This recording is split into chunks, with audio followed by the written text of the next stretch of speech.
Good evening, everyone, and thank you so much for attending this session tonight.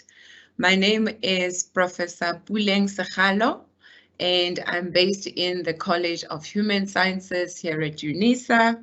I currently hold the position of the Chief Albert Luthuli Research Chair, and I'm really excited to be spending these 2 hours with you tonight. And hoping that we're going to have wonderful engagements together on focusing on your topic. How do you choose your topic and how do you engage it and connect it to societal issues and societal challenges? How do we come to the topics that we choose? So I'm going to be sharing my screen and then also just switching off my video as well.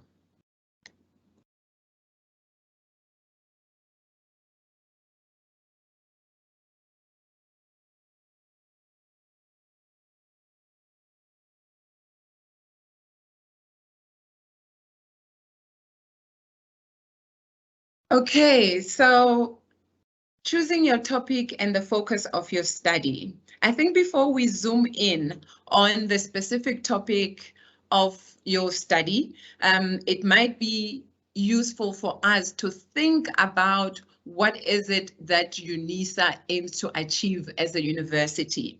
Because while you are focusing on a particular study, a particular topic, at the end of the day, the work that you're doing also has to be in line with what UNISA as a university and as an institution aims to achieve as well. So this is why I would like us to start to think about the idea of research and why do we do the kind of research that we do. So whether you are in politics, whether you are in economics, whether you are in physics, it's important to critically think about the kind of research that you want to conduct and thinking broadly about why do we do research in the first place, right? So whatever question that you might have, it's always important to bring it down to how is this research? How is my answering this particular question that I have going to assist us to get a better understanding of society, or is going to assist us to bring about change in our community, in our society? So Paul Zelezer, one of the renowned African scholars, says the following: whatever particular questions that the research is trying to answer, it should broadly seek to address fundamental social and community issues. So what issues are there in our society that we would like to tackle, that we would like the kind of research that we're doing to be able to engage with, right? Whether these are at national level, so focusing specifically on South Africa, or regional level, focusing on particular different parts of the continent, or on global plans as well, because we know that we don't exist in isolation. So whatever kind of work that we do, how does it relate to or speak to the global agenda? Right, and the generation of knowledge for social impact. So why are we producing knowledge? Why are you doing your master's degree? Why are you doing your PhD? It's so that we can do work and come up with solutions that can have social impact, right? And this is what universities are about. This is why we are at the universities. So broadly, these are some of the things that we need to keep in mind when we conduct research. So we don't conduct research for the sake of conducting research, right? Why are you doing a master's degree? Why are you doing an honors degree? So as we're conducting research, the university has got specific niche areas that it would like us to respond to. So when you think about your individual topic, I would like you to look at these niche areas and think about where your particular topic, your particular interest falls under, right? So with the work that you're doing, are you doing it so that you can generate knowledge that is going to assist and respond to the challenges, the needs, the issues that are confronting us as South Africa, the issues that are confronting us as the African continent? Is that what your work is going to contribute? right? Is it going to promote democracy? Is it going to make us think about what it means to be a responsible citizen? And of course, one of the important things that we're also thinking about is the issue of innovation. We need to come up with creative ways to respond to societal challenges. So innovative ideas. Is your research coming up with an innovative idea that responds to a particular issue in society? And economically as well. Just got a message today that the petrol price is going up, and we know how one part or level of society affects other levels of society as well. So what does the petrol price increase? What impact does it have in terms of food prices, in terms of people being able to move from point one to point B? So what are the implications of that? So when we're thinking about economic sustainability, how is your work, if you are in that field, how is your work contributing to economic sustainability? Environmental sustainability, how is your work speaking to or responding to environmental issues and environmental challenges that are confronting us, right? And of course, UNISA is an open distance learning institution, and we're always trying to seek ways, innovative, creative ways in which not only UNISA, but even other institutions as well. If COVID has taught us anything, is that we need to always be thinking about creative ways in which we can connect with one another, creative platforms for people to learn from. So what does open distance learning offer in terms of possibilities? Right. So when you are interested in open distance learning, for example, what kind of questions, therefore, can you ask that can assist us to be able to have a better understanding, to think differently about open distance learning? So when we're thinking about these things in these ways, then we are contributing towards the broader university approach and objectives in terms of ensuring that we're responding to societal needs, right? So is your work fitting into these categories? And then in addition to these research niche areas, we also have other more specific what the university calls catalytic niche areas. For those of you who attended yesterday's session, I think this was also touched on as well, so I won't dwell on that much on them, but also just as a reminder again, to just say these are the catalytic niche areas that the university has adopted, and they've done so because these are issues that are now pertinent, that are current, that are forming part of our everyday interaction that sometimes we don't even think about. So when we're thinking about research topic, when we're thinking about research questions, are they in line with the current challenges and issues that are confronting us as a society? Are they assisting us to come up with ways in which Africa can respond to its own challenges, right? And these are the catalytic niche areas: marine,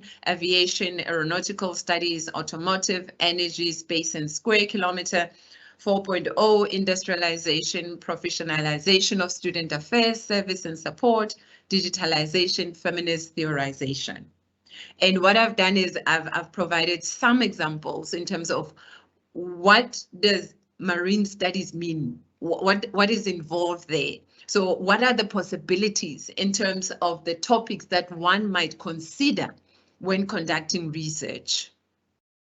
What are some of the topics that one might consider when you're thinking about applying for funding and being able to say, it is important for us to focus on this particular issue because it responds to and it engages current issues that are facing the planet right now. We know about marine pollution, and so we need to think about creative ways to control pollution in the marine world. Again, with COVID-19 as a recent example, one of the things that some scholars in Asia have been focusing on is the ways in which the disposal of masks are also contributing towards marine pollution. So how can we then do work that makes sure that we find ways that speaks to and contributes towards eliminating marine pollution? And what is the impact of marine pollution to aquatic life, right? So climate change as it relates to the marine world, fisheries management, marine ecotourism, and overall environmental education. This is not an exhaustive list, but I provide these as examples of some of the topics that one might consider or think about if you're interested in marine studies. And the same with aviation as well. It's not just about flights. It's also thinking about all the various possibilities in terms of ground staff, from medical, safety, all those things that are all linked to aviation world. So you might be in development studies, you might be in economics and thinking, but aviation is not really linked to or speak to what I'm doing in economics. Actually, it does.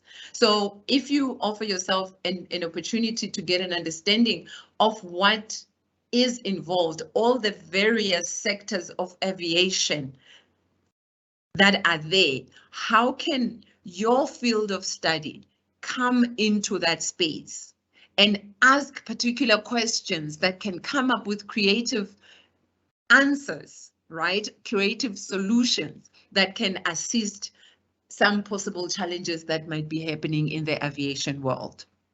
Aeronautical studies linked to aviation, but also focusing more on the technical things, so physics of aircraft design, the maintenance thereof, the construction, etc.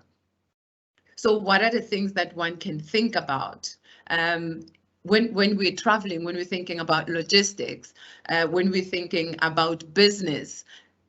If we are having collaborators and are in business with people who are in other parts of the world, what is it that we require for us to be able to have that connection? Right, so and then the automotive as well, and they are the examples. So for those of you who might be measuring in marketing, right, those of you who might be measuring in development, those of you might be measuring in design, various forms of design. So even the creative arts as well, in thinking about various forms of design when it comes to the automotive industry. So the many things that are involved in that space, bringing those together. And of course, energy, right? Societal challenges, it's a huge societal issue for us right now. We know the instability of Eskom. So how can we think creatively about making sure that we envision a future in South Africa where we don't have to struggle and have issues and challenges of load shedding? That can only happen if we ask the right questions when we're thinking about the topics that we choose for our research, right? And then space and square kilometer as well. Our understanding of what's happening in space, our understanding of our connection, the interconnectedness with the galaxy more broadly. What are the implications of that? What are lessons that are to be learned from there? Right, and then of course, industrialization 4.0, moving towards automation. We're talking about smart cities. What does that mean? Not only from the technology perspective, but what does smart city mean in terms of people's movements, people interacting with one another, the relationship, right? So the smart world, having smart television, smartphone, even our cars these days are also smart cars as well. So what are the implications of that in terms of how we engage with one another and move in the world as a result of 4.0 industrialization? What kind of questions What kinds of curiosities do we have around what 4.0 means for us in this current moment that we're finding ourselves in, right? And then professionalization of student affairs, providing service to the students, providing support to the student. It's not something that falls under what we would call admin, right? Student support. But the professionalization of it means thinking critically about models, about programs, about ways in which we can have a streamlined way in which there is support that is provided to students in a way that does not cause delays, in a way that ensures that students can only focus on their academic agenda and not have to worry about spending a lot of time dealing with admin. And that can only happen if there are useful models that are implemented that assist and make sure that processes such as supporting of students are happening in a way that is not time consuming, in a way that is not frustrating to the students. So what creative ideas, what questions can we ask, or what creative ways can we come up with to make sure that this becomes a reality? Again, here, when one thinks about the topics that one can think about, this is another example, right? This is a niche area that one could consider. And then digitalization, of course. And then lastly, feminist theorization. Again, I think this is it's very specific, but very, very important, because we are living, for those who are based in South Africa, we're living in a country where femicide is something that has become the order of the day, and that cannot be. So what is it that can be done to make sure that women, children, the marginalized communities are feeling safe in society, right? People with disabilities, members of the LGBTQIA community, how can they feel safe in society? So our topics, when we're thinking about what to focus on, these are some of the things that as UNISA, as the university, as the institution, we would like you to think about and think about how the topics, if you've already chosen a topic, how that topic fits in and speaks to these catalytic niche areas specifically, but the broader niche areas of the university as well. Okay, so this was just a brief introduction in terms of the institutional agenda when thinking about the topics of research and when thinking about how those topics of research are in line with what the university would like to achieve, right? Okay, so UNISA as an institution, and I think many other institutions of higher learning as well, have been thinking about moving away from the Eurocentric way of understanding the world. If you are based in Africa, if you are based in a particular context, you are experiencing challenges that lead you to ask particular questions so that you can come up with solutions for those issues, the societal issues, the societal challenges. And for that to happen, we cannot rely on tools that were not created with Africa in mind, right? And this is why the broader agenda of transformation was introduced, but moving from transformation to more specific way of thinking about how knowledge is produced is also very important.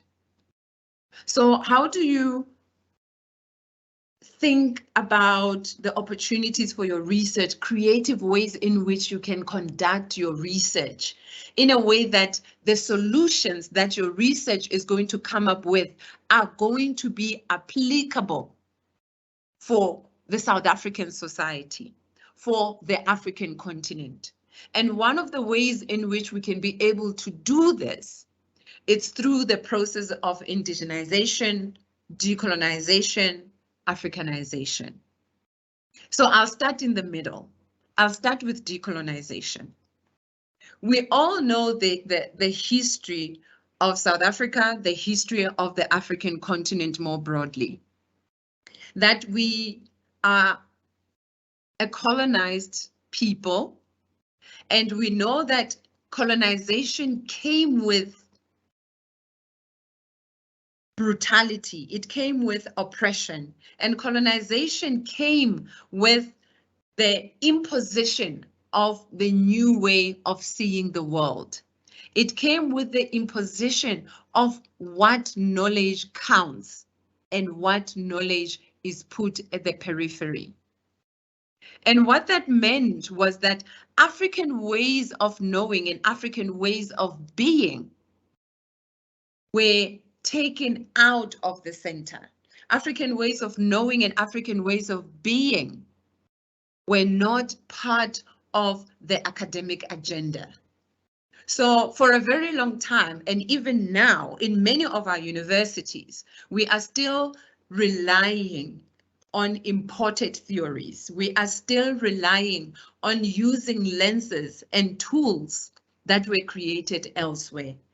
And we are trying to apply these tools in the African context. And I'm sure we can agree that some of these tools have not been very useful. Some of these tools have not been applicable for the African context. So I'd like you to take a moment to think about your own individual discipline and think about what is called the fathers of your discipline, right? We don't speak about the mothers of disciplines because it's always been assumed that women do not produce knowledge, women are not knowledge producers. And we know as a result of colonization, as a result of apartheid, particularly in South Africa, that women, in addition to Black people more broadly, were taken outside of the school premises and were not allowed to go to school. So hence we speak about the fathers of knowledge production, the father of different particular theories that we find in many of our disciplines. So what is it that the Project of Decolonization tries to do? Decolonization is the undoing of colonization. Decolonization asks us to look back. It says when you're looking at the challenges and issues that are confronting the world right now, you cannot understand them fully if you don't understand the history. If you don't understand how colonialism, the colonial project, was implemented. And what is it that was taken away as a result of the colonial project? And it is only after you have this understanding in terms of how disciplines came to be, in terms of how the formalized academic institutions came to be, and what they were trying to inculcate. When you have that understanding, then you can start thinking about how can we do things differently than moving from here, right? So now that we are aware, now that we know that some of these tools are actually not useful, what is it that we can do? And this is where the process of indigenization and the process of Africanization come into play. In the context of Africa, the idea of Africanization, or what I'd like to call ReAfricanization, becomes important. What this means is that we need to go back and look at what we call African cosmologies, African ways of being and doing in the world. What is it that African people used to do to confront the challenges that were there in society before they were disrupted by colonization, right? So what kinds of economic mechanisms did African people employ? What kind of education existed? How did people deal with dispute? So how was law practiced from an African perspective? Because when we do that, then we can be able to speak about the ways in which African cultures can assist us to imagine African development. Right, so this is when we are narrowing it down to the African context specifically. But we also speak about indigenization, which is already infused in Africanization. But with indigenization, it says we can draw from other indigenous societies and other indigenous communities and think about what various forms of indigenous knowledges are there. What various forms of indigenous understanding of the world are there? So people's beliefs, their practices, their culture, as Segura says, right? It's the process of transforming the way in which we engage and deal with the world, how we educate, how we come to know. And all of these would include indigenous knowledge systems. So what knowledge systems exist in these various cultures? What indigenous knowledge systems were used to respond to societal challenges? So when we're thinking about indigenous medicine practices, what would that look like? Right? So if you're interested in health, in the medicine field, what would that look like? Right? So I would like to invite you to think and reflect on your own discipline, but to also think and reflect on your own research interest. What are some of the ways in which you can look at your topic and then imagine looking at it and looking at the possibility of infusing an African perspective in how you are focusing on your question, in how you are approaching your question. So this would speak also to the kinds of methodologies that you would employ, right? And that's a topic I think that will still come later.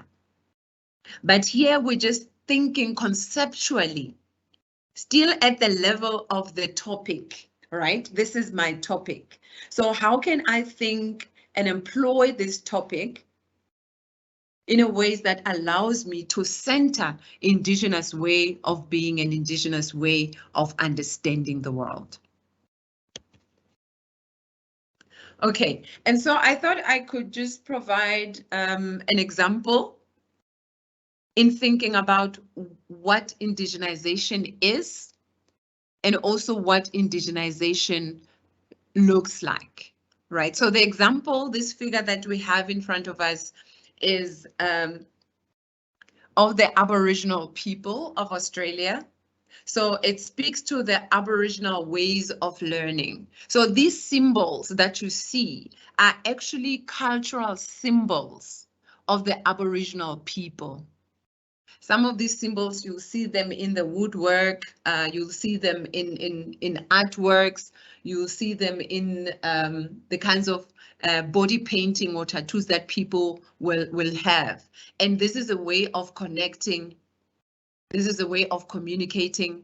This is the way in which the Aboriginal people make sense of the world, how they define what community is, right? How they define the way in which they are connected, not only as human beings, but also connected with the environment outside as well. So what is the role of our rivers, for example? What is the role of the naming of our rivers in assisting us to have knowledge and history, right? So all these symbols have actually now been incorporated in the education system in parts of Australia, in thinking about the process of recurriculation. So for me, there's something to be learned here when we're thinking about indigenization, when we're thinking about our own cultures, whether you are a Zulu person or a Xhosa person or a Mosotho person. So regardless of the cultural group that you come from, what are the cultural symbols that are there in our African cultures? What are the cultural symbols that are there? And what is the role of those cultural symbols in assisting us to make sense of the world, in assisting us to know how to engage with one another as human beings, in assisting us to think about solutions to some of the challenges that are confronting our particular context, right? Let me just give one example here of the nonverbal, right? So what are some of the ways in which we can use nonverbal cues to learn? What are some of the ways in which we can use nonverbal symbols to get an understanding of how we get to know and we come to understand our world? Here's a little story. There were two elders that were traveling in the woods, in the forest, with a child. And they were walking and walking and walking in these forests. And at some point, the elders stopped and they looked at the child and they said, "Go back home, find your way home." And the idea here, or the lesson here, was that one needs to be observant, one needs to be aware of one's surrounding, one needs to listen to the sounds in the forest for direction and for navigation, right? And this is what this symbol represents, what it symbolizes, that there is a lot that can be learned in the nonverbal cues. That there is a lot that can be learned in listening, in observing, but also understanding that the surroundings, our environment also communicates with us. And oftentimes this is something that we do not take seriously. So through these symbols, we get to have the opportunity to learn differently. So through possibilities that are there in indigenization, the challenge therefore is on you to say, with this topic that I have, what knowledges are there in my community, in the community, that can assist me to be able to answer the research question that I'm coming up with, right? So there is wealth of knowledge that exists in our communities, but because of colonization, because of what has been deemed as legitimate knowledge and illegitimate knowledge, many of these ways of being and knowing have been excluded. And so now the challenge is on you to center those in the kind of research that you're doing. So I've been speaking quite a bit on indigenization, so I'm just going to fly through some of these slides. It's just additional information to think about what is embedded in indigenization and what that looks like, right? So, and again, the understanding that indigenization does not want to replace, right? Does not aim to replace. And this is the beauty with Africanization and indigenization. It does not render other forms of being and knowing as irrelevant, but it seeks to allow space for what many decolonial scholars call ecologies of knowledges, right? Opening up the space for multiple ways of coming to know and coming to understand reality. And therefore, it is complementary, right? It's about respect for how other people know and understand the world. And the humility to understand that there might be things to learn from other knowledge systems that can assist us to come to answer some of the critical questions and challenges that are confronting us, that the models that we have been applying have not been useful thus far. Right? So we get to understand indigenization as acknowledging history. And it's about taking context seriously. It's about understanding that when we're looking here, for example, of the Aboriginal ways of learning, that this is how Aboriginal people make meaning of the world. This is how they come to understand the world. But even though it's an Aboriginal way of seeing the world, is there something that we can learn from that can make us or assist us to respond to some of the challenges confronting us in Africa, right? So it's about that, and it's grounded in a particular context, and it's grounded in a particular history, and it's about acknowledging indigenous languages as well. The issue of languages is also a very important topic, that when we're thinking about knowledge production, we also need to think about the role that language plays. Indigenous languages, in particular African languages, have in them wisdom and a lot of knowledge embedded. So people come to make the world, define the world, understand the world through their languages. So when you're thinking about African proverbs, African idioms,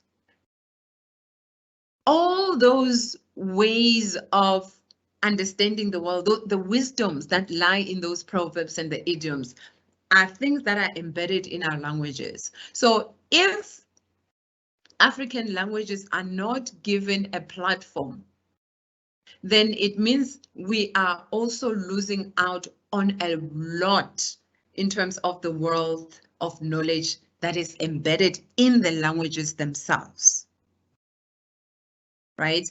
And also the challenge that I would like to put forward to you is the importance of consciously including Indigenous scholars as key theorists in your work. So if you've already decided on a particular topic and you're going to continue thinking critically about this topic,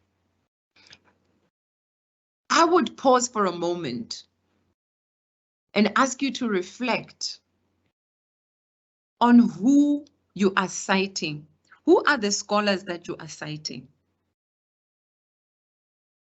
And from the 10 scholars, if I make an example, that you are citing, how many of them are African scholars? How many of them are African theorists?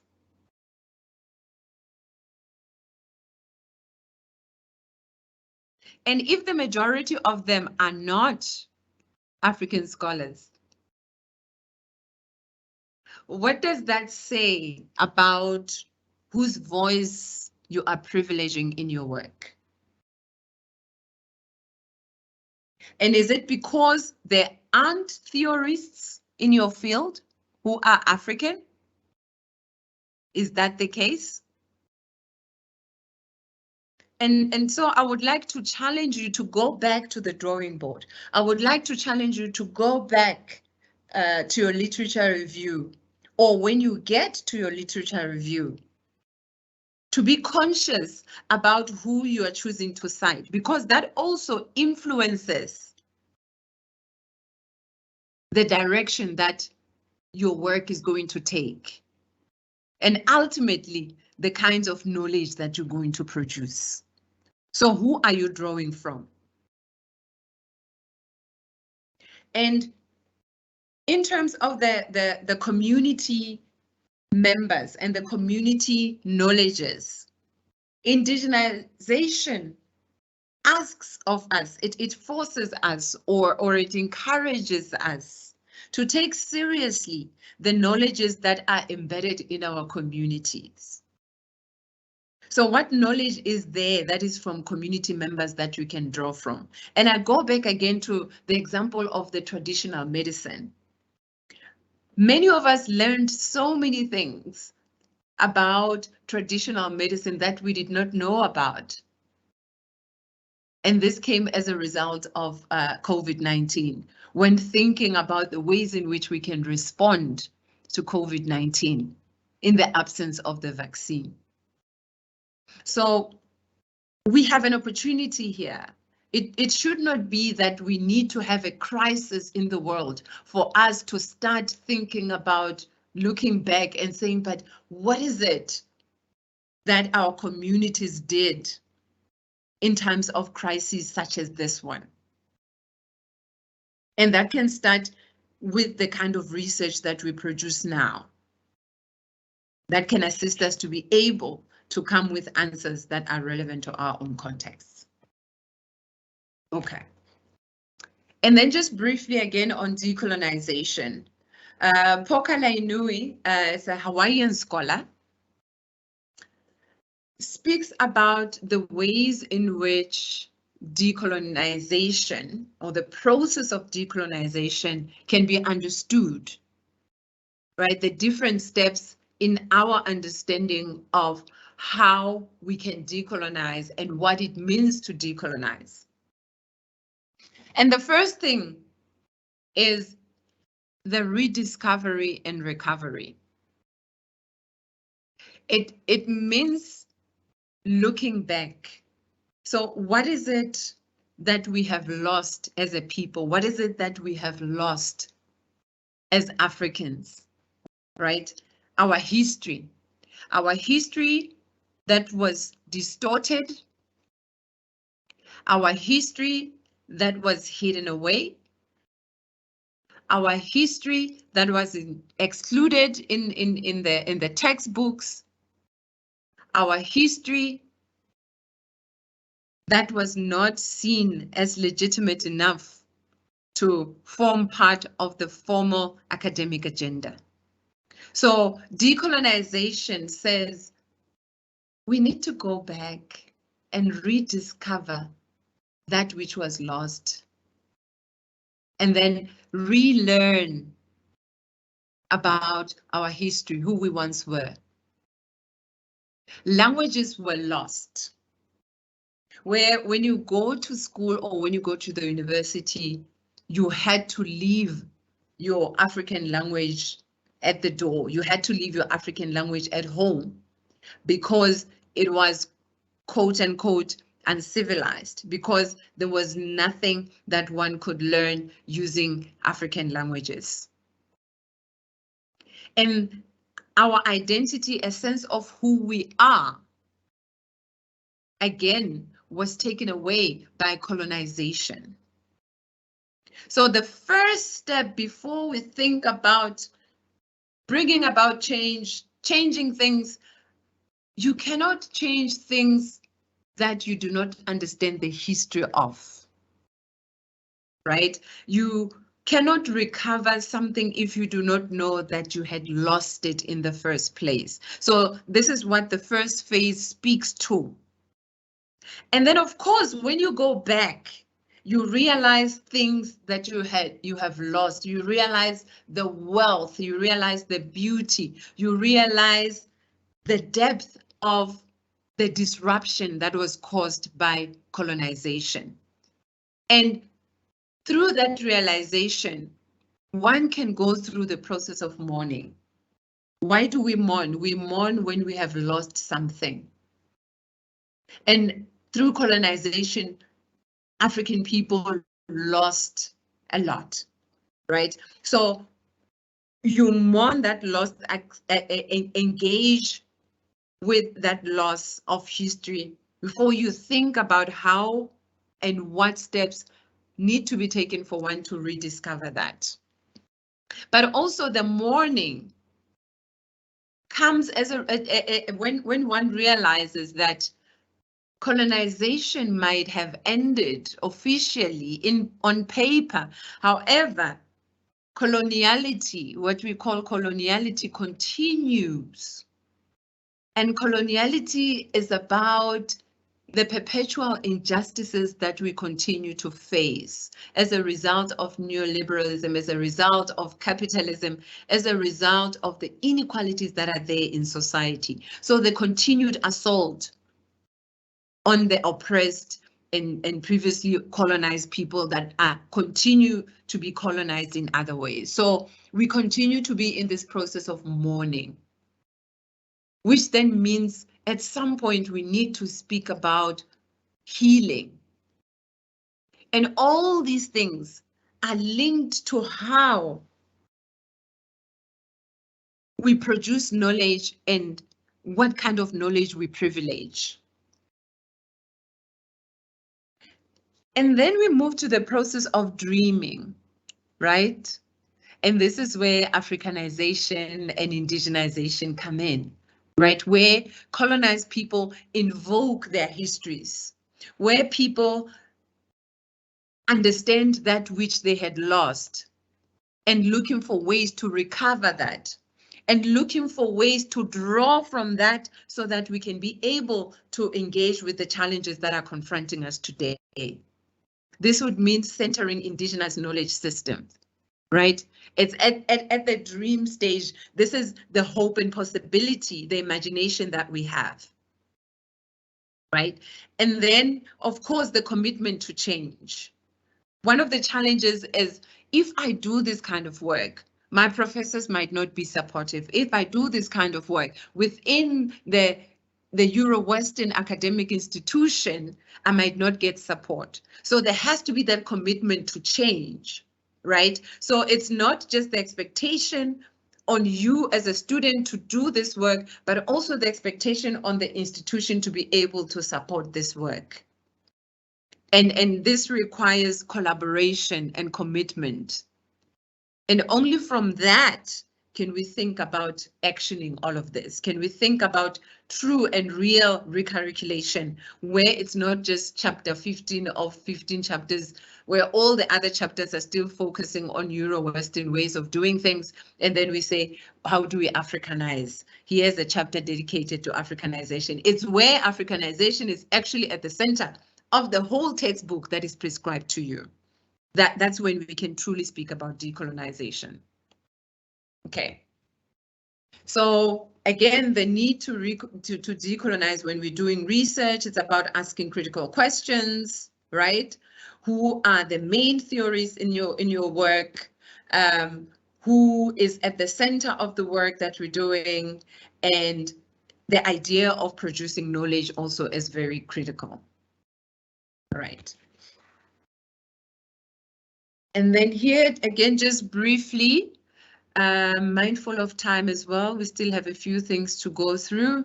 I think I've already spoken at length on decolonization and what that might look like, right? That to be truly actualized, the decolonization to be actualized, it requires complete restructuring of the university. Like I said, it should not be just a patch here and a patch there, right? We are existing in institutions that are inherently Western, and therefore the change that has to happen has to come from the kinds of knowledges and empirical research and work that you are doing. And from those outputs, we can then be able to continue on this journey of decolonization.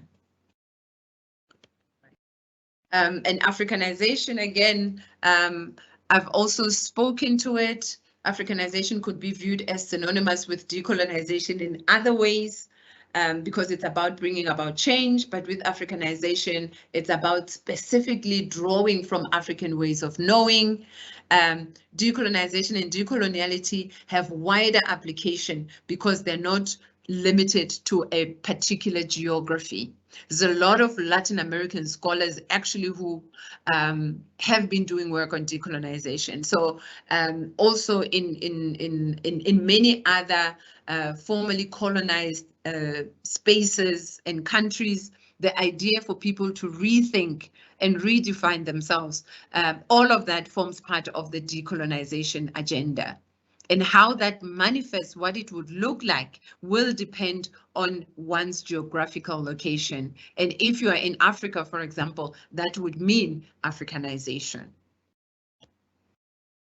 So these are just some of the questions and some of the possibilities that I would like you to think about as you are focusing on your own research project, right? That we know in terms of Africa, in terms of other indigenous society, that those who are in control, when we're thinking about the theories, when we're thinking about the market space, the ways in which commodities and the ways in which money circulates, it's always often with a few. So the question is, how can so few rule so many, right? These are questions we need to ask if we are truly aiming at decolonization. What have you come to believe as the truth, right? And what would it mean for you to start challenging yourself? How do you unlearn that truth and open yourself up for ways, other ways of being and knowing? And this is at the heart of what decolonization and Africanization aims to do, to send you to that uncomfortable space, but then to force you to reflect and think differently about how we can imagine Africa's development.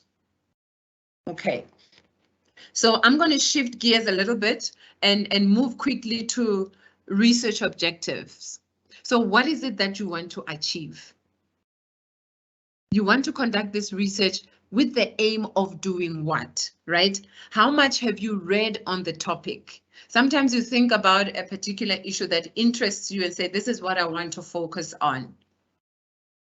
But you need to have read before you come up with a topic and say, this is what I would like to focus on.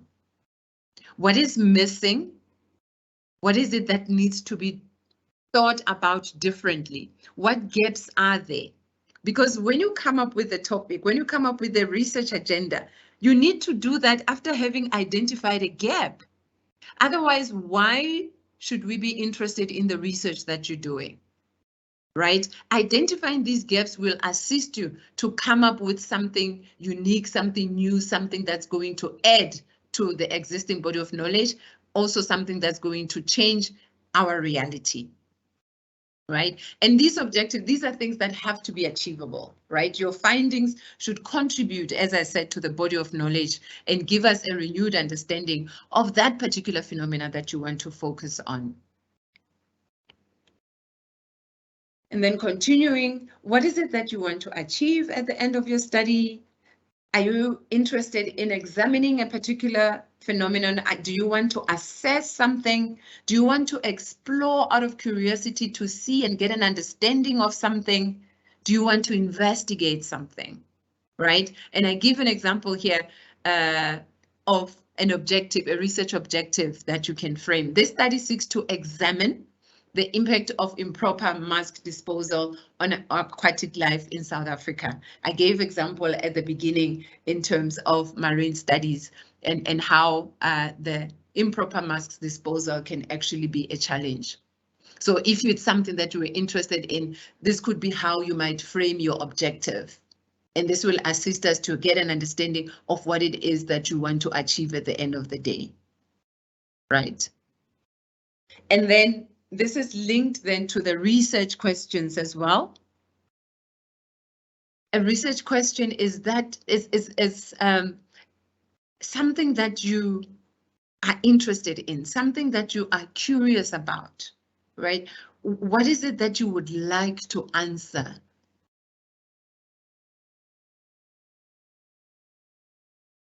What is it that you would like the person who's going to be reading your work, or a person that's going to take something from what your work has done?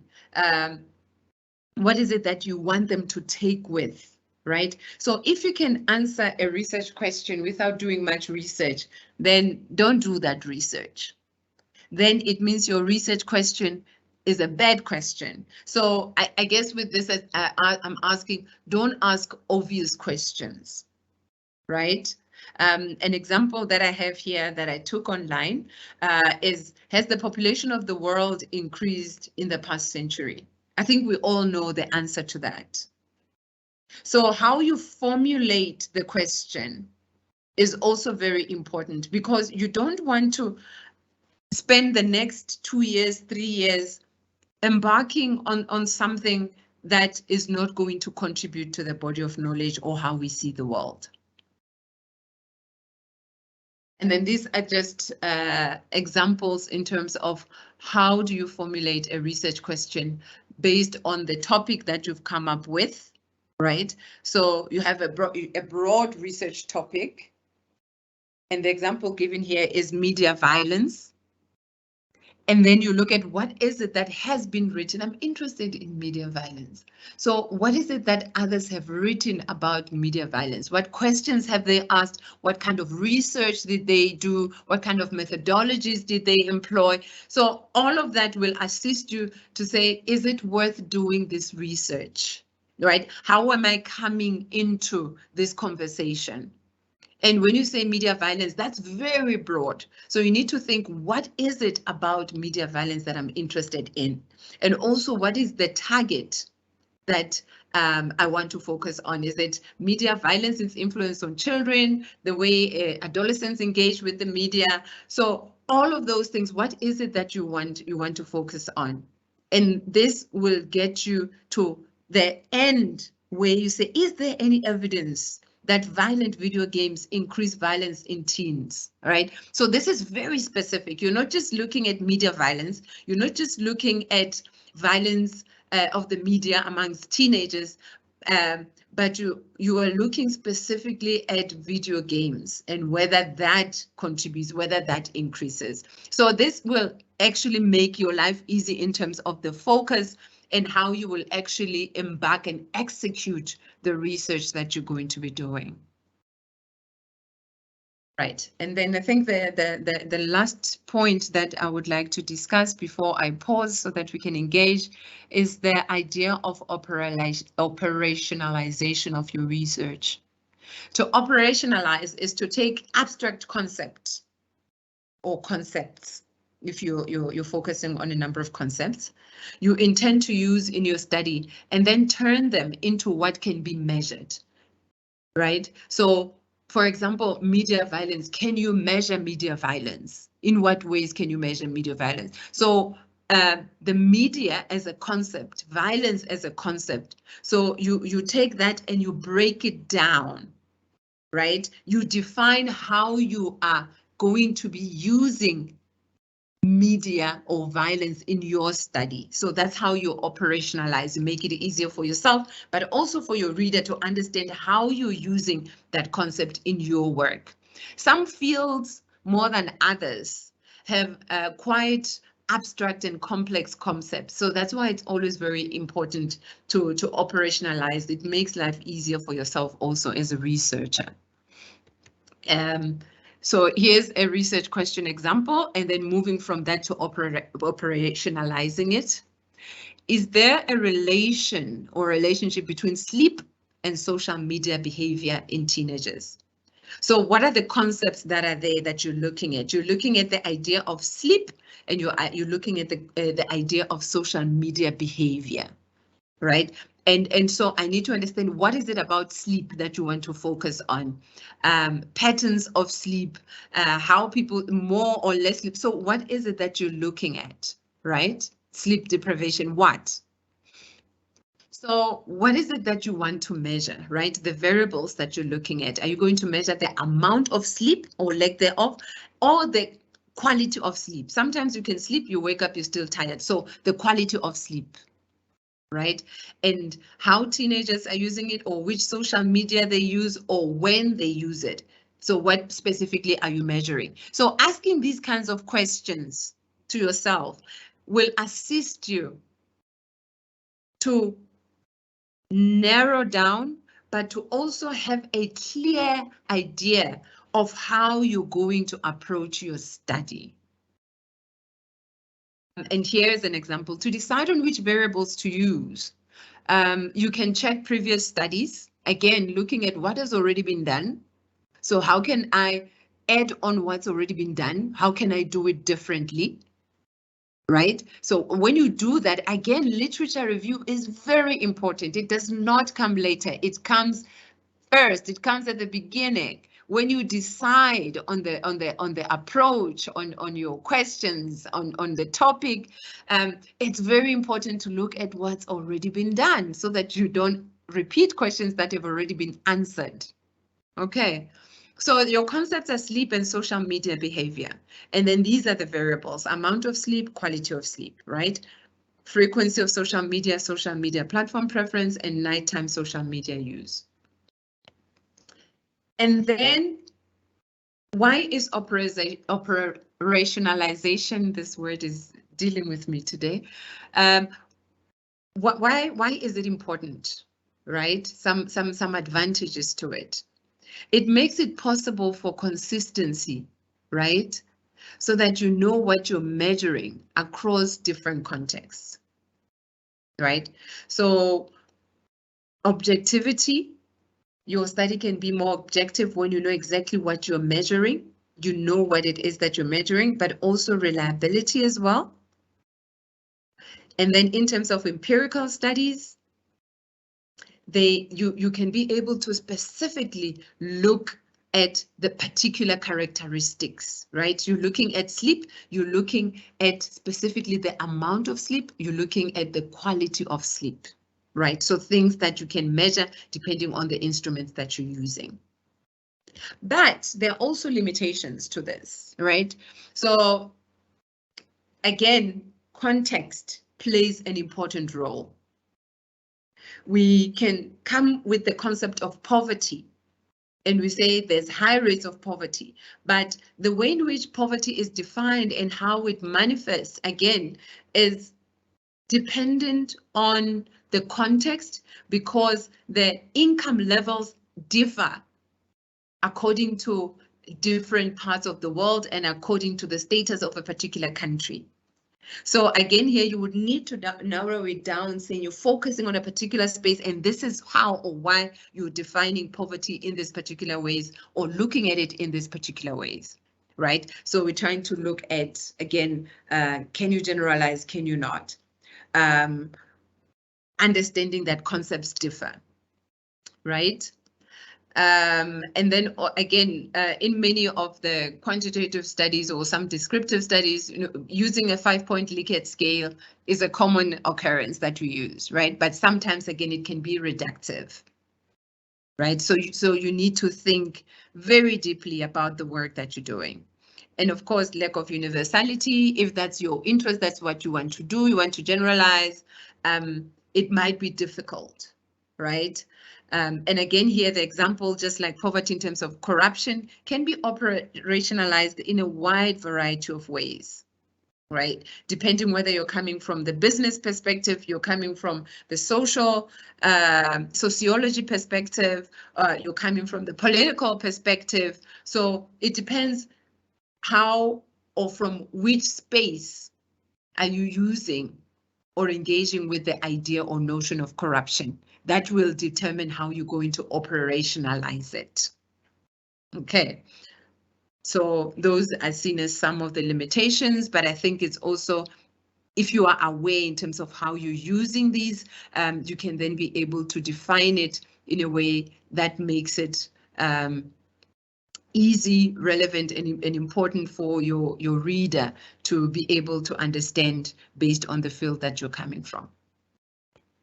Okay, colleagues, and as I conclude, remember, you need to constantly be asking the question, why is this like that? In what way? The why, the what, the how.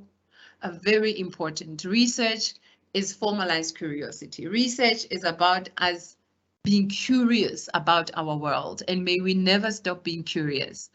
It's about poking and questioning and critiquing, right?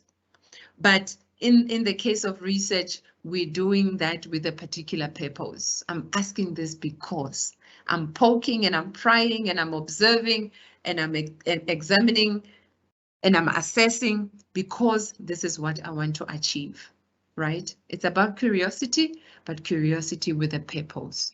And the purpose is to come up with answers that are going to make our world a better place. And with that, I thank you, and I'm going to now open up for questions. And going to check whether there are questions that we have or comments that you would like to make.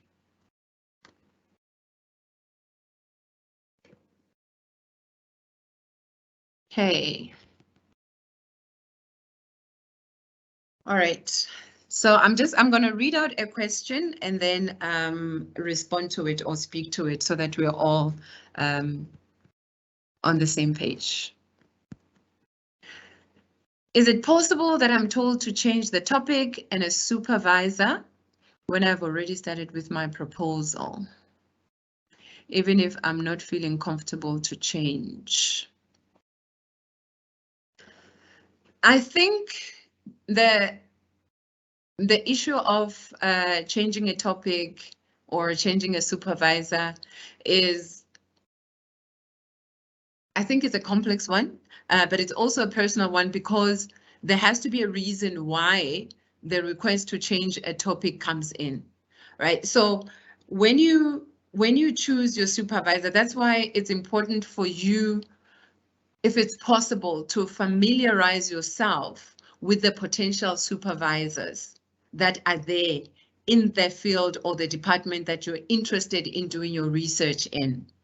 In some departments, a supervisor is appointed on behalf of the student based on the topic that you've proposed, and then it is felt that a particular supervisor is a suitably qualified person to assist you in that journey of doing your master's or your doctoral studies. And along the way, and remember at the beginning, you're still starting with your proposal, you're still figuring out and deciding the kind of direction that you want to go towards. So it is possible that along the way, the supervisor may decide that I do not want to go this direction, I want to go that direction. And you as the student might feel that, but I don't want to follow in that direction, I want to go in this particular direction. Obviously there it's important for communication to happen.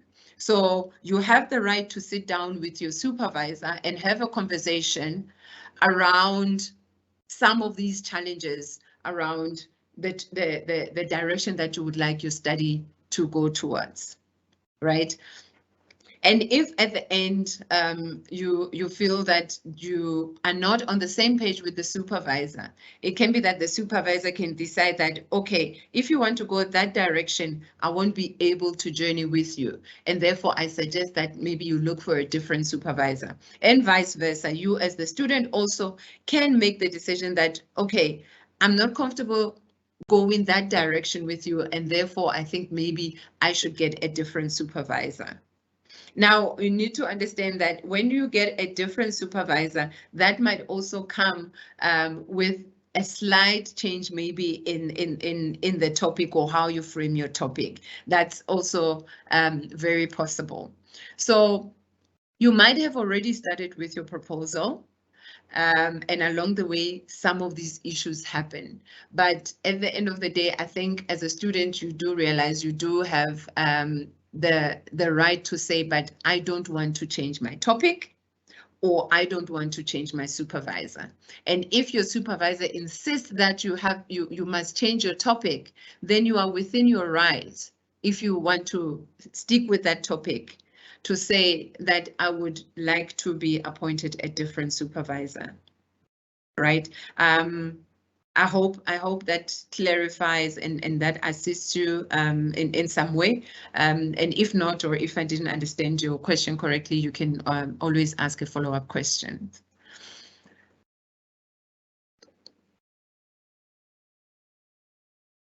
Okay, indigenization focus more appreciated, especially place-based learning. Yes, definitely. Place-based learning is very important because it assists you to be able to be grounded in a particular location and also draw and learn from that particular location. So with indigenization, that becomes possible because you look at the existing resources that are there within that community. Okay. Some are just comments. So decoding traditional songs are accepted as evidence. Yes, depending on which field one is in and looking at how those songs are used and what the meanings of those songs are for the community, and also sometimes how those songs come to be. So taking songs and decoding them and engaging with how they came to be and when particular songs are also sung within communities, all those things are part of Indigenous knowledge systems, right? In how people engage and communicate through song as well. It's one of the ways in which one can do this work. So you can actually do your research focusing on song or songs, right? So decoding the songs, but also actually engaging with the interpretations of the song, having the songs performed and having those that performance as part of your evidence, as part of your methodology in doing the research that you're doing. Okay, based on the Africanization concept, developing developmental policy and strategies, including SDGs, were dictated by Westerners, which is not in line with the African development need. So my question is, how do Africans define themselves, their problems, and develop policies and strategies that are in line with African needs? Very good question. Very good question. We always have to start at the base. We always have to start at who are the people that are coming up with the policies that we are asked to implement. Who was sitting at the table when the SDGs, for example, are formulated and implemented as developmental agendas that everyone has to follow. So when we're doing our research, when we're doing the projects that we're doing, it's always in line with the SDGs. And I think it's important that as researchers, as scholars, and I challenge you, the person who asked this question, to think about actually in your study, or in a different study, but to actually do a study that actually critiques these kinds of policies that are often taken as the norm, that these are the policies that we need to follow to be able to respond to challenges that are confronting us. Because the question is, but are those policies in line with the kinds of challenges and issues confronting the people that they are aimed at? Right? So are these policies going to assist us to define ourselves? Are they going to assist us to respond to the problems that are confronting us? Right? And the policies that we end up developing or suggesting, the recommendations that we're making in our research. So that last chapter in your thesis, is it linked to how your conclusion or how your findings are speaking to or contributing to the SDGs? And is that the end goal? Is that what we want? If the SDGs are not in line with assisting us to answer Africa problems. So these are good questions that we need to be asking. And I think questions that we need to be asking in the actual research that we're doing as well, right? So are these SDGs in line with African needs? Are they? I'm throwing the question back at you. Are they in line with African needs? And I think that's a question that one could grapple with in the kind of research that we're doing, because it forces us to then go back to, but what is Africanization? And what does Africanization ask us to do? And if we are to truly Africanize, then are the SDGs, are the developmental goals in line with what Africanization would look like? And if they're not, then we need to debate, we need to critique, and we need to question the SDGs. I'm totally with you.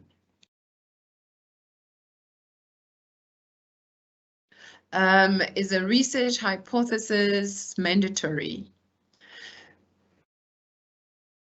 It's going to depend on the kind of research that you're doing. Often in qualitative research, you would not come with a hypothesis. You come with a research question that you want to answer, and then you develop your work from there. So again, it's going to depend on the paradigm that you're using. It's going to depend on the phenomena that you are focusing on, and it's going to depend on whether you want to explore or whether you want to measure or whether. So it's your objective is going to depend to determine whether you're going to have a hypothesis or not. So it is not mandatory. It is not mandatory to have a hypothesis, especially when you're doing qualitative research. When you're doing quantitative research, more often than not, yes, it is required because it assists you to know where you're starting. So you come with a particular idea in mind that this causes that, or if we do this, it's going to lead to that, right? And your question or your research rather is aimed at getting to a point where you're going to prove your hypothesis or reject it. To say this is the assumption that I had at the beginning, that this happens this way, or it does not happen that way. So your hypothesis or your null hypothesis. And then based on that, you do the research so that you can be able to at the end say, was your hypothesis correct or not? But I guess then the simple answer to the question is that a hypothesis mandatory? No, it is not mandatory. Right, it's context dependent based on also the research that you're doing and what it is that you want to achieve. Is the limitation part included in the proposal? I'm not sure here whether the question on limitation is speaking about the limitation that I referred to under operationalization, or limitation more broadly in terms of doing a proposal and say, I'm limiting my work to focusing only on men, or I'm limiting my work to only focusing on women. And I realized by so doing, these are the things that I'm going to exclude that I might not be able to get an understanding of, right? But if the question is on what I presented in terms of the limitations that I showed on operationalization, no, you don't have to include that. But in terms of the limitations as part of the proposal, it's not mandatory. It's not mandatory in all the fields. So I would encourage you to check with your particular department or your particular discipline whether the Higher Degrees Committee in your particular discipline requires that you have a limitation section in the proposal or not. So, for example, in the discipline that I come from, in psychology, for example, it's not required. You're not required to have a limitation section in your proposal. Okay, I hope that's helpful.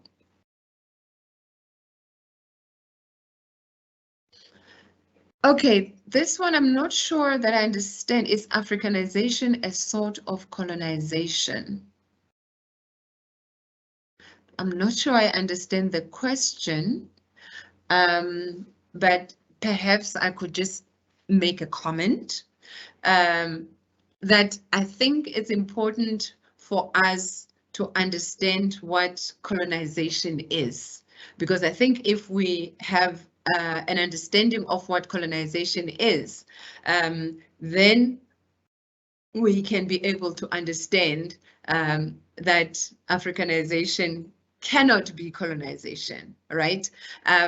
Colonization was a project of conquest, right? Colonization was a project that was determined to civilize the natives. It was a project that was determined to modernize what those who were colonizing assumed to be unmodernized people, right? So colonization was about conquering. So through colonization, people's lands were conquered. Through colonization, people's languages were peripheralized, they were killed, they were marginalized. Through colonization, a Euro-Western form of education was centralized and made the norm at the expense of other forms of knowing. Through colonization, people were killed, right, if they did not want to convert to what colonization deemed as the norm and the right way of existing in the world. So that's what colonization is. While on the other hand, Africanization is the exact opposite of that. Africanization is about centering African ways of knowing and African ways of being. And this happens not at the expense of other ways of knowing and other ways of being. I hope that's clear. So Africanization is about acknowledging African cosmologies. It's about acknowledging African ways of being. It's about respecting the histories of Africa and African people and how those play a role in how African people engage and move around in the world. However, when all of that happens, it does not happen at the expense of other ways of being in the world. So with Africanization, you do not marginalize other ways of being. You respect other ways of being. You acknowledge other ways of being. But you also understand that for you to be able to respond and make meaning of your own world, you need to draw from your own context, your own culture, your own beliefs, so that you can be able to thrive, so that you can be able to deal with the challenges that are confronting you within that particular context. And hence there is also the idea of indigenization as well, which, like Africanization, acknowledges and embraces different ways of understanding the world. And colonization, on the other hand, is the exact opposite of that. It's about killing other ways of being and knowing, and forcing a particular way of seeing the world. I hope I've answered you. Okay, if we're told about finding a gap, how can I know from what I have that there is research gap? What if I skipped some reading that I didn't know of? Okay, so this is why research is a journey, right? And this is, you can never read all thousands and thousands of knowledge that has been produced out there, literature that has been produced out there. But it's important for you to read as much as you can so that you can be able to justify the kind of topic and the kind of direction that you want your study to follow. right? That is why, I mean, the research has been conducted for many hundreds and hundreds and hundreds of years. We are in 2022. Chances are, whatever that you're thinking about, someone has already thought of it. Whatever that you're thinking about, someone might have written about. But the approach that you're going to use, the lens that you're going to look at the particular phenomena with, might be different. Yes, that research might have been conducted before, but it is through you looking at it from a different lens, or it's through you looking at it from the experiences that people have in 2022 that you can be able to ask different kinds of questions, right? We can say we've had poverty for many, many, many years. People have written hundreds and hundreds of articles on poverty. They've written on poverty in the 1970s, they've written on poverty in the 1950s, they've written on poverty in 1995. And we are looking at poverty in 2022. So what is it that is different in the ways in which poverty manifests itself in this current moment, which might be different from the way in which it was theorized, defined, and understood 30 years ago? So that way, we continue building on the body of knowledge. In that way, we continue thinking about and coming up with different ways in which we can be able to make sense of a phenomenon. All our interest is that we want to eliminate poverty in the world. We want to make sure that we reduce, and if we're lucky, eliminate poverty, right? But we have not been able to do that now now we're in 2022, and others have been looking at it many years ago. So how have things evolved? How have things changed in the world? How have borders opened or not opened? How has the economic climate changed or not changed? And how are all these things contributing to the way in which we understand poverty and how we can define and make meaning of poverty and think about how we can reduce poverty in the world? So this is what we're talking about when we're talking about finding a gap. We're not talking about saying a particular issue. No one should have done research on poverty before, and so you're coming up with something new. No, that is why we have if I make an example, maybe with a smartphone, that's why we have Samsung 5 and 6 and 7 and 8, because there is constant thinking, imagining, innovating. That this one is more advanced than the previous one in these particular ways, right? That phone exists, it has existed for many years, but the one that we have right now is different in these particular ways. So what is it that you are doing to the phone that's making it faster, that's making the pictures more clearer, that's making it more valuable for the consumer to want to buy it, right? So what is it about this topic that perhaps has not been given attention?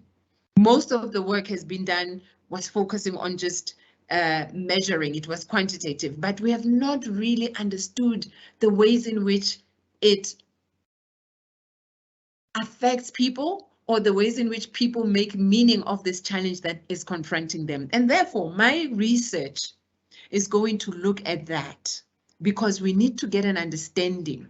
While we might measure it, we know how big it is, we know what the statistics are, but we don't know how exactly people feel influenced by it, or the other way around, right? So it's in how you ask your question in a way that previous researchers did not ask. So that is how you're finding a gap. And in that way, you're contributing to the body of knowledge.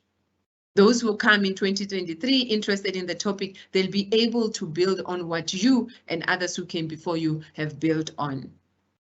I think we need to understand that we have societal challenges and issues that are perpetually confronting us. And I think until we get to a point where we can say we've answered and we've resolved global challenges and global issues, then maybe we can pause and say maybe there's no need to do research, right? But until we get to that point, there will always be, and there should always be, questions for us to answer. Hence, I spoke about curiosity. We must always be curious because we are constantly confronted with these challenges. All right. So if a supervisor is not interested in the topic, what must you do? Especially if the topic is politically oriented. I would like to throw a spanner in the works and say, which topic is not politically oriented?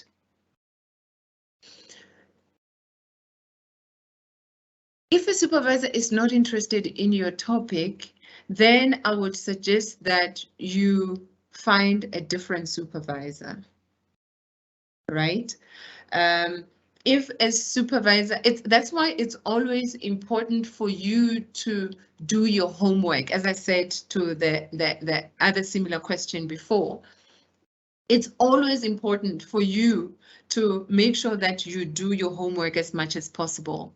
At UNISA, we try to make sure that all the potential supervisors put forward their research interests so that when students want to register at UNISA and have got particular research interests, that they can go to that department that they're interested in and look at what are the research interest areas of the supervisors. And also, don't come just at the end with the outline and apply and say you would like to get registered and get a supervisor. Do your homework. Do your homework, and if possible, even before you register, you can contact that potential supervisor and say, I saw your name, I saw your research interest, I'm interested in similar things, this is what I'm hoping to do. I would like to apply with UNISA, would you be interested in supervising me? First of all, that's going to help you in terms of not struggling when your application is received because you would have identified a potential supervisor. But of course, that's not always possible. So sometimes you might contact somebody and you might find that that person already has too many students, so they're not able to take you on. And then the department has to look at someone whose work is aligned or in line with your work. It's not often that you would find that a supervisor is supervising a student and that supervisor is not interested in that topic. What might happen is that as you continue on the supervision journey and then you want to take a particular direction in terms of the focus, in terms of how you want to approach the phenomena or how you want to operationalize this phenomena that you've identified, that's where maybe there might be disagreements with the supervisor who might feel that maybe you should do it differently. And this is where I think maybe your point on politically oriented might come in as well, that you're looking at a particular issue. You not just want to analyze and measure the levels of poverty, but you're also interested in how structural and systems that we live under are actually contributing to the levels of poverty that people have, right? So that takes the topic to a different dimension altogether. And maybe the supervisor was interested in you just looking at the levels of poverty and how it manifests and how it affects people. But maybe you wanted to take it a step further and say you're interested in the ways in which the system actually creates and contributes to the poverty levels. And then maybe that aspect, that focus, that direction that you want to take, maybe the supervisor does not want to take. I think that would require conversations upon conversations and you trying to also indicate why it's important for your topic to go in that direction? In what way is it going to contribute towards our understanding of this phenomena? And yes, it may happen that maybe the supervisor still disagrees with you and then feels that they do not want to continue with the journey with you. And in that case, as the university, we have the obligation and the responsibility to then identify a different supervisor for you, or you may identify a different supervisor for yourself. Sometimes that it might even happen that that supervisor comes from a different department, and that's also an option. Okay, I hope that's useful. I can't get hold of my supervisor. I tried many times.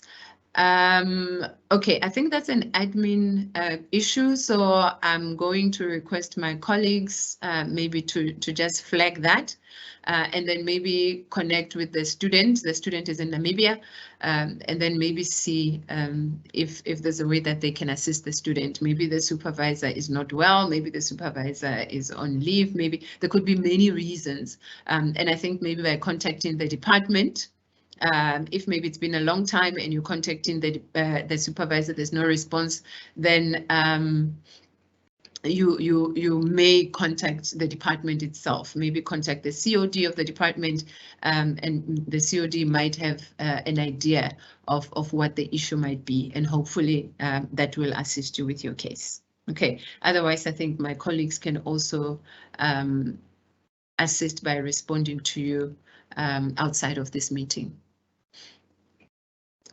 How often should students get reply from the supervisors? I'm not sure if you are aware, but you actually, and this is the university requires this, that you should have a contract with your supervisor. This is for your benefit as a student, but it's also for the benefit of the supervisor as well. But what it does, it also helps in terms of accountability from both of you, that you agree, you come up with an agreement that you're going to be submitting a chapter every 2 months or every 3 months. So you'll be communicating with the supervisor, but then the supervisor also indicates that I promise to respond to your email or to give you feedback on your chapter 3 weeks or 6 weeks or 2 weeks after you've submitted. So if there is that formal agreement between you, then you can be able to hold each other accountable.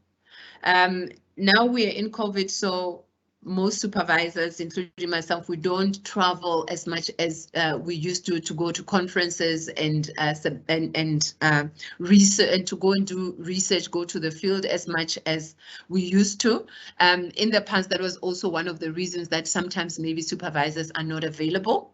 But again, with the contract, that also gets stipulated that sometimes I go to conferences and this means I may not be able to respond to you in a stipulated period of time, right? So in terms of the university, as far as I know, and my colleagues can correct me, as far as I know, we don't have a set rule in terms of the supervisor-supervisee relationship turnaround time in terms of feedback to the student.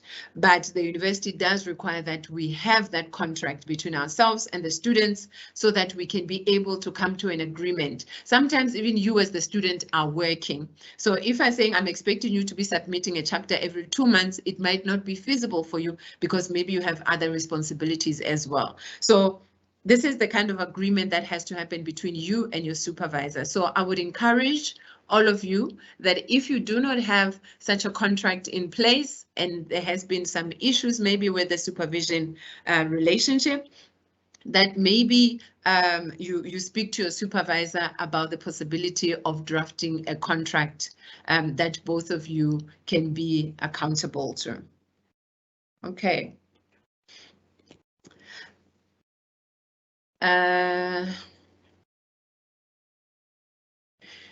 Explain the examination process of master's and doctoral degree. Must the supervisor be okay to submit? Okay, firstly, I'm going to encourage you to really familiarize yourself with the M&D procedures, as most of these things are explained there. But just a quick response, the examination process, you have to give intention to submit for exam as a student. And ideally, this should at least be 3 months in advance, because the university also has different time periods for different things. So if you submit for exam at a particular month, that also determines when possibly you'll be able to graduate. So these set deadlines and times that the university has assist in terms of admin and preparing for all things that are related to master's and doctoral support, graduation, and also examination, because it also speaks to the amount of time that is given to examiners to also examine, right? So ideally, your supervisor must be okay with you submitting for exam. However, you are allowed as a student to submit for exam without the supervisor's permission. This hardly ever happens, and ideally, if the relationship between you and your supervisor is fine, that should not even be an option, because the supervisor agreeing for you to submit says the supervisor is happy with the quality of work that you've produced based on the guidance that they've given you. So when you submit the form, the intention to submit form, on that form, it does indicate whether the supervisor agreed or did not agree for you to submit. So you may submit without the supervisor's approval, but it will be noted and recorded as such. Okay, and if the supervisor has agreed, then it is also noted as such, and this also helps further on in the process if there are any issues or challenges pertaining to the exam process. Then the supervisor can also be with you to assist you in that process, right? But if you submit without the supervisor, then it means the supervisor was not happy with the final product. The supervisor felt that maybe the work is not ready for examination, but for the reasons that you may have, you might feel that now it is time for you to submit, right? So the easy answer to your question is that yes, you may submit without the supervisor's permission. The intention to submit form indicates that, but I personally would not encourage it. Go all the way with your supervisor until the end, where both of you are happy for the work to go for examination. Okay, often supervisors also, because of the experience and the expertise that they have, they've supervised students in the past, they know the kinds of things that examiners want, that examiners are looking for, and if they feel that the work is not ready, the examiners will pick up on certain things that might make it difficult for you to pass. I would encourage you to maybe follow that. Okay, circumstances do differ, and depending on your circumstance, you may want to make a decision that's going to be helpful for you. Thank you for the insights. You've consistently explained on measurability of research concept. How do we deal with qualitative inquiry, which may not have measurable or quantifiable concepts? My simple answer to you is that I would like to invite you to the upcoming sessions where both quantitative and qualitative research methodologies and all the processes that are linked to qualitative and quantitative research methodologies are going to be discussed. You don't have to wait long. These are going to happen in this coming month. So I would encourage you to attend those. They will then be able to have a conversation in depth on qualitative inquiry and what that looks like, and also quantitative inquiry and what that looks like as well. Okay, I hope that helps. Can I include decolonization, Africanism, and Indigenous knowledge system in one proposal? Would it be too much of a broad study? I'm in education. Brilliant. You are in education. So when you're thinking about curriculum or recurriculation and curriculation, these are the things that we should be thinking about. And my answer is yes, you can include all of them in one proposal as a way to define, because remember, the way that you're going to apply them is also going to be different as well. Are you a master's? Are you a doctoral student? But remember, I said they're interlinked, right? They're interlinked. So decolonization assists you to have that lens to provide the historical overview of the work. And then from there, saying it's important for us to decolonize so that we can be able to Africanize, because you cannot Africanize if you don't understand that history. You cannot Africanize if you do not know what it is that you're Africanizing.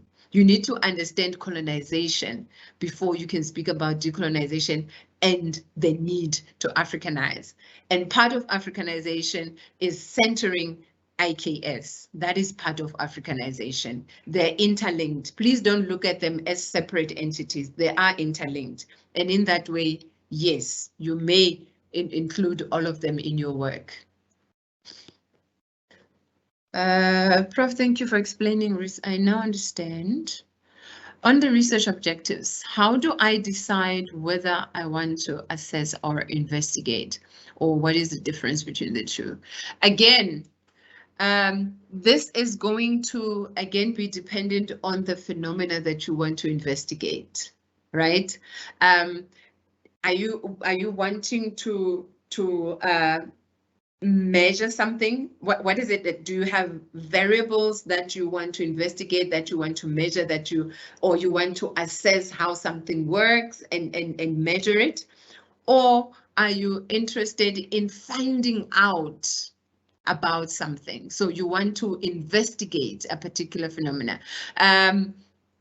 The two concepts are not the same. No, they're not the same. And I would encourage you to read more on them. When you investigate, you have a particular phenomena, right? There is a particular issue that interests you, and you want to see and you want to investigate whether mask disposal, improper mask disposal, is actually an issue for marine life, right? So you're going to go and investigate. So you're going to do the kind of research that's going to allow you to be able to check whether that is an issue or not. Right, so you after the research objectives and research questions, you will come up with steps in terms of how are you going to do this investigation, right? Think of the justice system or law, right? When you investigate and you want to check whether maybe someone is guilty or not, or we investigate a crime that has been committed, just to make it simplistic. So you look for clues, right? You check what it is that's happening. Are there masks that are lying around by the beach, by the ocean? So you're going to investigate. But when you assess, maybe when you assess, you're looking at how that mask disposal, right? The improper mask disposal, how it is affecting. Right. So first you're going to investigate, is it happening? In what way is it happening? And then here you're going to assess how much of this is a problem, and assessing what kind of marine life maybe is affected by improper mask disposal, right? And you assess the level at which this is a problem. I hope I'm explaining it to you, Dubakiso. All right. How do we explore new approaches to wicked public policy problems in South Africa in an Afrocentric, grounded way? Okay, so we have policies that exist in South Africa, many policies, many public policies in South Africa. And I think many of the policies are actually quite good policies, but the implementation or the lack thereof is the wicked part that you speak to, right? So your work or your interest is how can we come up with ways in which to deal with that, to confront that, to trouble that, and to come up with a way that ensures that when we have policies, that these policies are not misused and they're not wicked. And so you can go back to African knowledge systems. You can go back to traditional leaders, for example. You can go back to the ways in which many African societies, African communities, right, community leaders, what kind of approaches have they been using? What kind of approaches exist, or what kind of approaches existed that we can maybe draw from and use as a way to respond to societal challenges in South Africa, right? So that's one way in which you can do that, and I like that you're saying grounded way, and us going towards an Afrocentric approach towards conducting research is going to require a grounded approach in doing this work. What this means is that the policies that we have do not acknowledge African ways of being. The many policies that we have, some of them are actually based on policies that come from elsewhere. Some of them are based on policies that are problematic, right? That do not include collaborative work.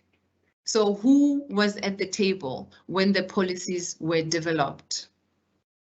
So the collaborative and relational way, the idea of Lekgotla where everybody has got a voice when it comes to thinking about policy formulation is one way in which we can think about the possibilities of making it a more democratic process. Will it be easy? Probably not, because we are existing in a system that is entrenched for many years in colonial ways of being and doing.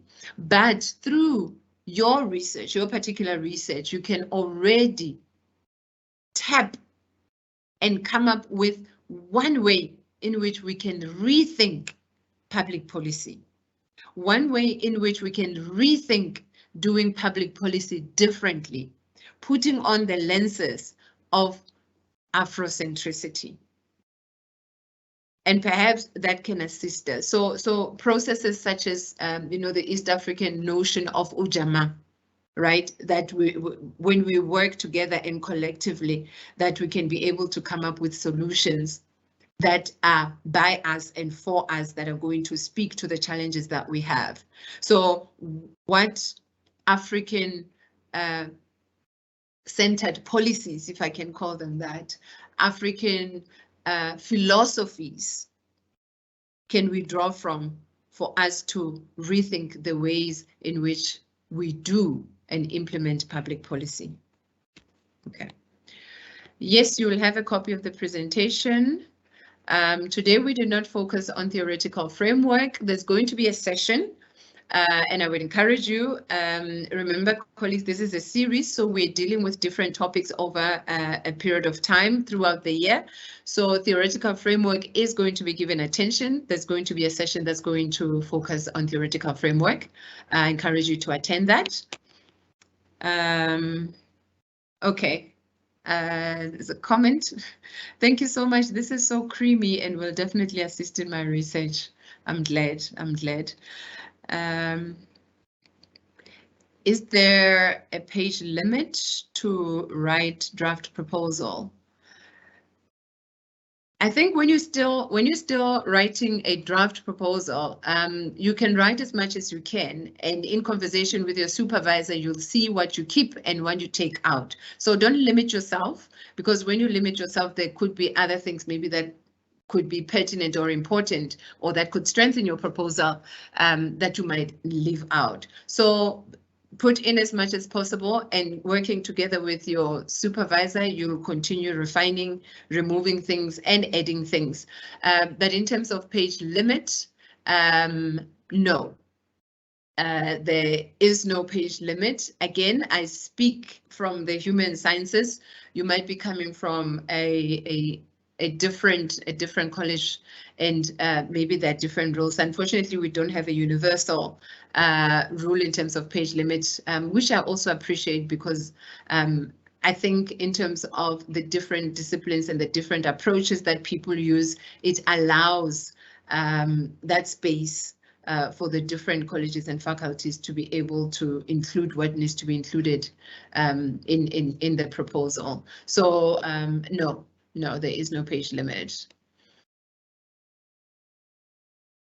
Can I have local supervisor out of the 2 supervisor units are assigned? Okay, I'm going to refer this to my colleagues, because I'm not sure the context of the question that you're asking. Okay, and these are all the questions that have been posed, and I just want to say I appreciate all the questions.